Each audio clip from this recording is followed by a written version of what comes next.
Certains films peuvent s'imprimer en vous de manière indélébile. Ce sont comme des fragments de vie, des segments du temps qui se déplient à l'infini dans votre mémoire.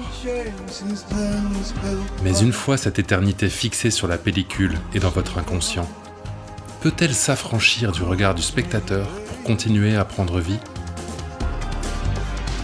Il existe une œuvre qui, plus qu'aucune autre à mes yeux, développe cette idée que le personnage n'a besoin ni de votre regard, et encore moins de votre compréhension, pour dérouler inlassablement son action, comme une spirale autonome, sans début ni fin.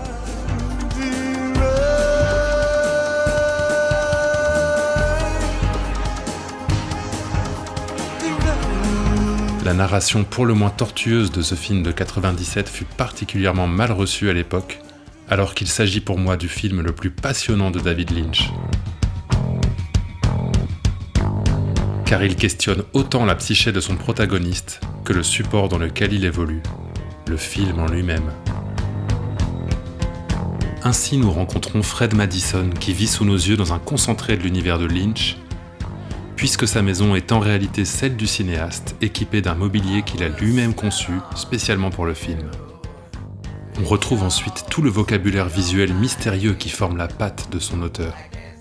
Mais Fred va à son tour faire l'expérience de la fiction à travers un nouveau personnage qui, lui, va évoluer dans un univers cinématographique beaucoup plus large. Cette mise en abîme formelle va permettre aux archétypes traditionnels du film noir de s'inviter dans cette fable, de la femme fatale au héros manipulé, des gangsters véreux à la vengeance froide. Nous voici donc embarqués dans une histoire imprévisible et hautement instable. Pourtant, Lost Highway réussit encore une ultime prouesse car il parvient à dépasser ces deux niveaux de récit pour nous emmener encore ailleurs, hors du film. Par le choix de son actrice principale et l'univers musical proposé, David Lynch arrive selon moi à extraire toute la sève de son époque.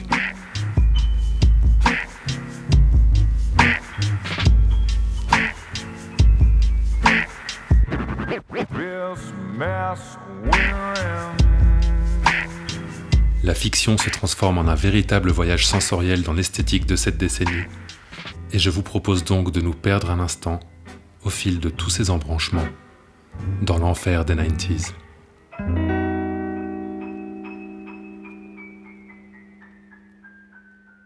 Avant de plonger ensemble dans les abîmes de noirceur de Lost Highway, je vous propose un instant de grâce, de lumière et de félicité en compagnie de la divine Patricia Arquette.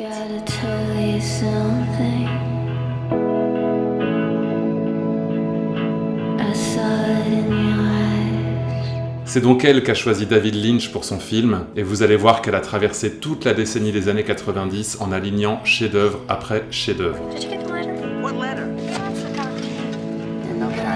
Je l'ai donc découvert dans True Romance, le premier scénario de Tarantino, en compagnie d'un casting mais incroyable. Il y a Brad Pitt, Christopher Walken, Dennis Hopper, Gary Oldman, j'en passe, j'en oublie, il y en a trop. Bref, au milieu de tout ça, Patricia joue le rôle de Alabama Worley, donc l'amoureuse de Clarence Worley. Ce sont deux jeunes tourtereaux complètement fous l'un de l'autre. Et elle a déjà cette image de douceur, d'amour inconditionnel, quand on voit son visage à la fin du film sur cette plage mexicaine.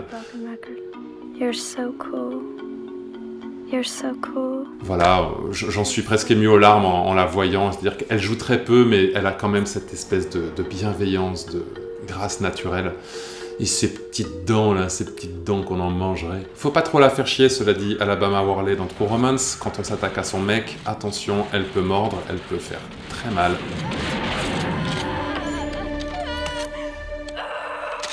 Et c'est donc en ça la première héroïne tarantinienne.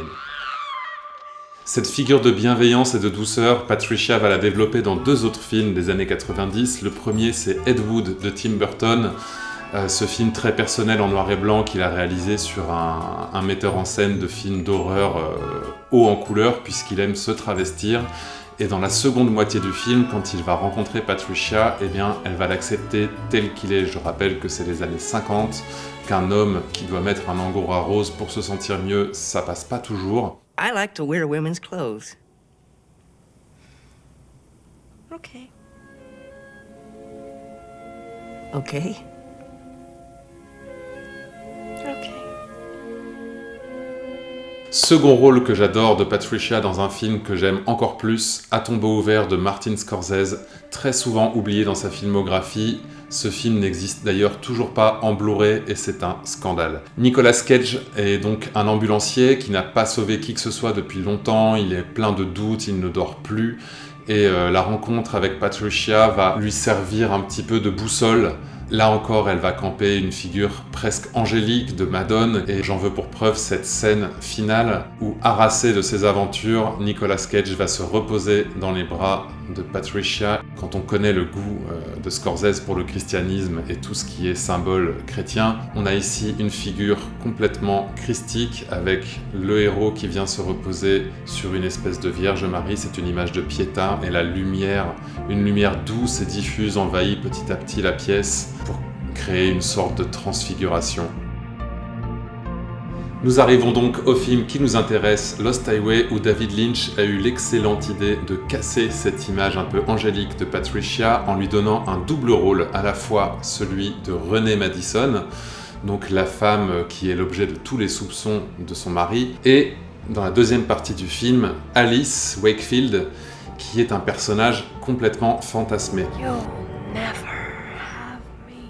Il se trouve qu'hier, sur YouTube, est sorti un nouvel épisode de Blow Up sur le film Vertigo de Hitchcock. J'ai immédiatement pensé à Lost Highway car il se joue exactement la même chose.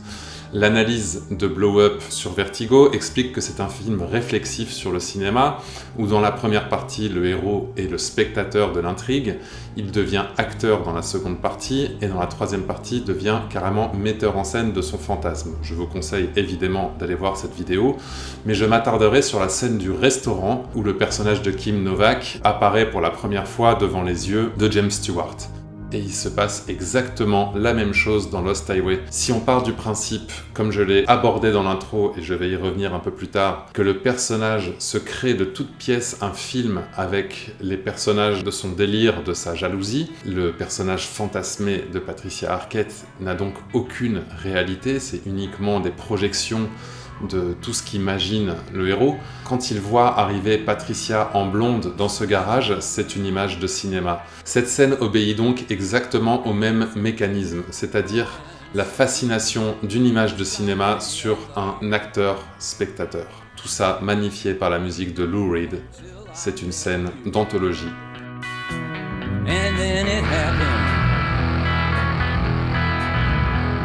It took me by surprise. I knew that you felt it too.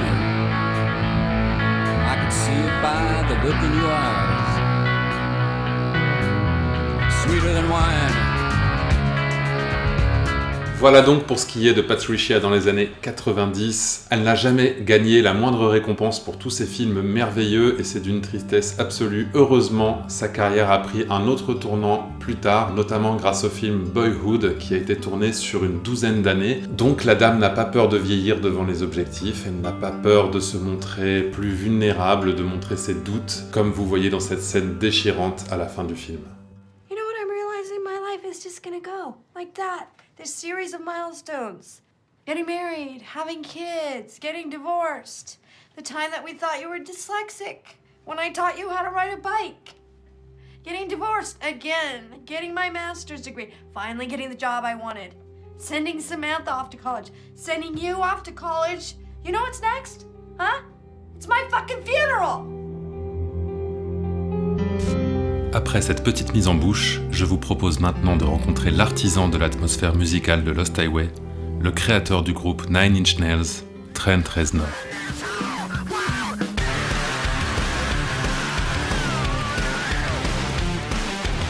Dès la fin des années 80, ce musicien a été parmi les premiers à expérimenter le mélange des sonorités rock et électro, et l'influence de son travail a progressivement contaminé toute l'esthétique musicale des années 90.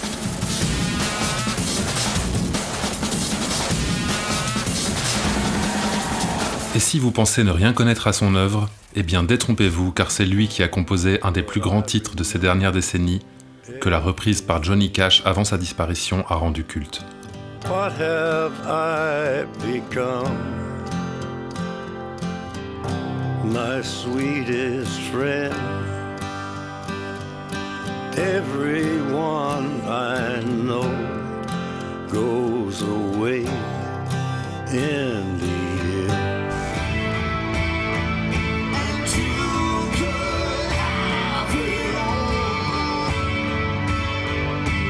My empire will dance.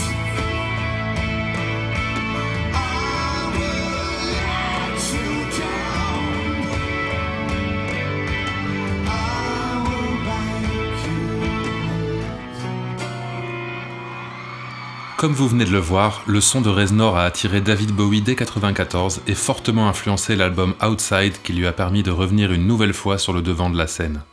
On en a par exemple un extrait à la fin de Seven de David Fincher, thriller emblématique de cette époque.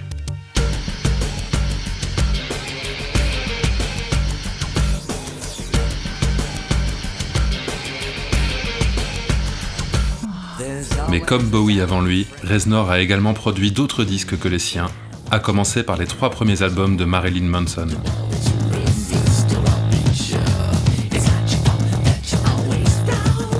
On retrouve donc logiquement tout ce petit monde dans le soundtrack de Lost Highway dont Lynch a confié à Reznor la production, mais pas seulement, car on y trouve 2 titres du groupe allemand Rammstein dont l'univers est très proche, ainsi qu'un morceau inédit du groupe Smashing Pumpkins,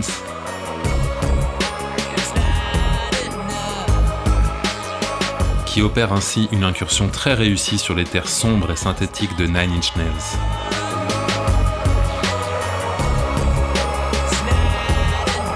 Confirmé dans l'album Adore, sorti peu de temps après Lost Highway, mon préféré de ce groupe.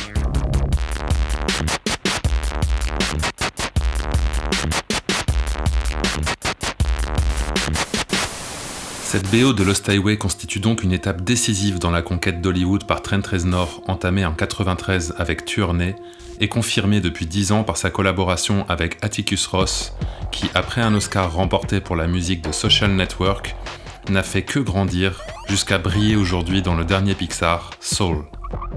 Pour approfondir ce parcours étonnant, je vous renvoie à la vidéo de l'excellente chaîne des 2 côtés de l'écran, dont vous trouverez le lien en description.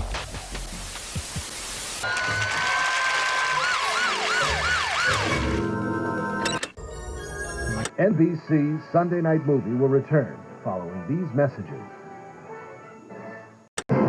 Presenting Bandit. Pound for pound, he uses more energy than most dogs twice his size. That's why we make Mighty. Lost Highway, c'est donc une histoire de jalousie. Et ce n'est pas le premier film à en traiter, puisque déjà en 1964, Henri-Georges Clouzot avait essayé de faire ce film qui s'appelle L'Enfer. Alors L'Enfer, c'était un peu comme un projet de type NASA, inabouti, qui a bénéficié de moyens considérables dans la recherche d'images. Vous en avez vu quelques images dans l'introduction de cette vidéo. Clouzot, pour ce film, n'a pas hésité à aller chercher dans l'art contemporain, l'art cinétique visuel, la musique contemporaine. Il a écrit des partitions très précises pour tous les effets de voix, de jalousie. Il avait ce principe simple de dire que l'intrigue se passait en noir et blanc et que toutes les scènes traitant du fantasme étaient, elles, en couleur, mais avec des petites dénaturations, que ce soit audio, vidéo, les couleurs, un traitement des couleurs très étrange dans les bouts du film qui nous sont restés. Et je pense que cette situation de l'enfer sert idéalement de prologue à Lost Highway. Si vous voulez voir ce film de manière aboutie, Claude Chabrol en a fait 30 ans plus tard sa version, avec Emmanuel Béard et François Cluzet, qui est vraiment pas mal du tout, notamment les dernières images feront penser à Lost Highway pas mal. En tout cas, de quoi parle l'enfer? Ça parle de jalousie maladive, d'un couple qui s'est marié mais qui très vite devient dysfonctionnel, et par différents dispositifs, le protagoniste principal va s'inventer une réalité sur les activités de sa femme, se dire qu'elle a une aventure avec le garagiste, avec la coiffeuse, qu'elle couche avec tous les clients de l'hôtel. Et c'est un petit peu le schéma mental que va adopter Fred Madison dans Lost Highway. La première partie du film, servant d'exposition des personnages, montre clairement qu'il n'est pas du tout à l'aise avec le fait qu'elle ait des amis, que lui ne le fréquente pas, ses amis. Lui est un musicien de jazz très solitaire, qui n'aime pas spécialement la fête. On sent que ce quotidien est très morose et très pesant. Il se passe sûrement une des scènes d'amour les plus glauques qu'on ait jamais vues au cinéma, ou qui pue le malaise à fond. Et donc je conseille vivement de voir ces deux films, L'Enfer de Claude Chabrol, parce que c'est le film entier tel qu'il existe, et surtout ce documentaire L'Enfer d'Henri-Georges Clouzot, pour voir dans quelle direction pouvait partir le cinéma dans les années 60 avec des moyens illimités. C'est vraiment absolument fascinant, et je trouve que cette recherche artistique pure trouve un écho vraiment intéressant chez David Lynch. Pour revenir à Lost Highway, quel est donc ce dispositif que David Lynch a mis en œuvre pour traiter de cette pathologie de la jalousie? La situation dans Lost Highway est, pour finir, très simple, c'est-à-dire que, consumé de jalousie, Fred Madison a tué sa femme. Il est en prison, condamné à mort, et il n'accepte pas cette situation. Il fait donc appel à un réalisateur qui va lui projeter un film avec tous les archétypes que j'évoquais dans l'introduction, le film noir, les gangsters, la femme fatale, donc cette Patricia Arquette blonde, parce qu'on voit bien quand elle est brune que c'est juste une victime, c'est une victime de sa jalousie d'ailleurs, elle le paye de sa vie, mais cette imagerie de la femme fatale vient légitimer son geste à ses yeux à travers tout un dispositif filmique. Et donc, il faut s'intéresser de près à cette scène transitoire du film, quand le film change complètement. De cette atmosphère étouffante, d'un coup, on se retrouve avec beaucoup de scènes d'extérieur. Tout est beaucoup plus libre. C'est l'esprit de Fred qui choisit un nouveau personnage pour mettre en perspective les événements, accepter qu'il les ait commis, et au final, la réalité de l'horreur de son geste va le rattraper doucement. Dans cette scène de glissement, on voit très bien plusieurs choses. On voit comme un rideau de théâtre qui s'ouvre sur une petite cabane avec un feu qui se rembobine à l'intérieur, ce qui prouve que la temporalité n'existe plus vraiment. On a cette lumière bleutée très typique de David Lynch qui peut tout à fait évoquer un projecteur. On a au bord de la route ce petit arrêt où il va attraper ce nouveau personnage. Tout ça, pour moi, est la mise en place de sa fiction mentale personnelle. Et comme toutes les fictions, il faut un spectateur. Donc lui, en tant que personnage principal, un peu comme dans Vertigo, va être propre spectateur de ce qu'il a commis, mais pour représenter le spectateur nous-mêmes, nous avons les personnages des enquêteurs qui sont tout aussi largués que nous et vont d'ailleurs à la fin du film pointer différentes incohérences. Et la situation de l'enquêteur nous renvoie à notre situation de spectateur. Dans sa fiction personnelle, Fred Madison va donc choisir un coupable et le punir en la personne de Dick Laurent, et c'est la première phrase du film, Dick Laurent is dead, mais c'est aussi la dernière, Dick Laurent is dead, car le personnage a opéré un retour en arrière, mental. C'est la seule explication à cette espèce de boucle temporelle qui se passe dans le film, c'est-à-dire que la première image, c'est aussi la dernière, c'est aussi la première. Tout ça est un véritable bordel. C'est un espace mental, cette cabane, c'est la psyché, la maison du personnage, c'est un univers mental, tout n'est qu'univers mental. La seule réalité, c'est celle de ce personnage, seul en prison. Bref, c'est un soliloque mental. Tout est faux dans Lost Highway, tout est faux dans Lost Highway.